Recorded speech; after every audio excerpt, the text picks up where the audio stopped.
Wow, what an ending to that game. Let's go through what happened in the Gallagher Premiership Final involving Saracens versus Leicester. So Saracens got off to an early lead by winning a penalty in the 4th minute, making them go 3-0 up. And around the 14th minute, Leicester kicked the ball and Saracens drop it. It's then collected by Leicester before being kicked through and collected by Good on the line. He's forced to carry over the try line by a tackle and touch it down. This leads to a scrum to Leinster, but Saracens managed to win a penalty. From the line out one from that penalty, Billy Vunipola gets a good break down the wing, gets it to Malins, who kicks it forward for a Leicester line out in the 22. On the 20th minute, Leicester also get a penalty and go for posts, but they miss it, leaving the score at 3-0 to Saracens. And on the 23rd minute, George Ford goes off injured, and I wrote down, key moment?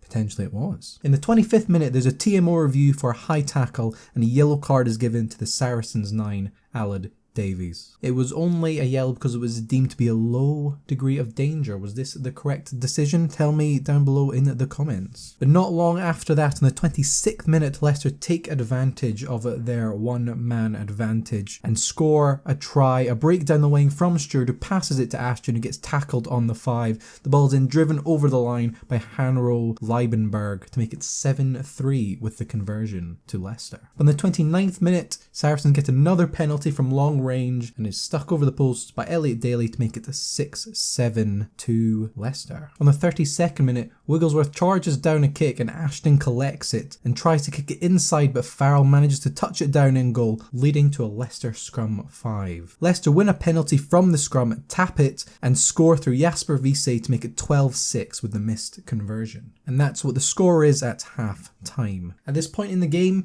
possession in territory is about 50-50, but Saracens having made about 30 more meters in their carries, with 19 carries to Leicester's 15. Both made around 50 tackles as well, and been a lot of kicks, 25 kicks from Leicester to Saracens at 19 at half time. And on the 49th minute, a fantastic kick from inside Leicester's 22, which goes flying into the Saracens 22 and goes out for a Leicester line out, as Malins touched it, trying to avoid the 50-22. On the 50th minute, Leicester had 2 or 3 mauls in the Saracens 22, and then a crossfield kick from Burns and a fantastic take by Daly to stop Ashton from getting the ball. But Ashton gets him into touch for another maul to Leicester. The maul comes to nothing and Saracens win a scrum. On the 63rd minute, after a 17-phase attack from Saracens, which gets them into the 22, they win a penalty, making it 12-9. And on the 72nd minute, a fantastic break from Andy Christie gets Saracens into the 22. The break goes on about the halfway line, and Taylor then gets the ball and makes a few more meters before the Saracens get a scrum. Vunipola picks and goes off the back, and Leinster give away a penalty right in front of the posts, and a yellow card is given to Matt Scott for a high tackle. It becomes 12-12. So Saracens managed to even it up. But in the 78th minute,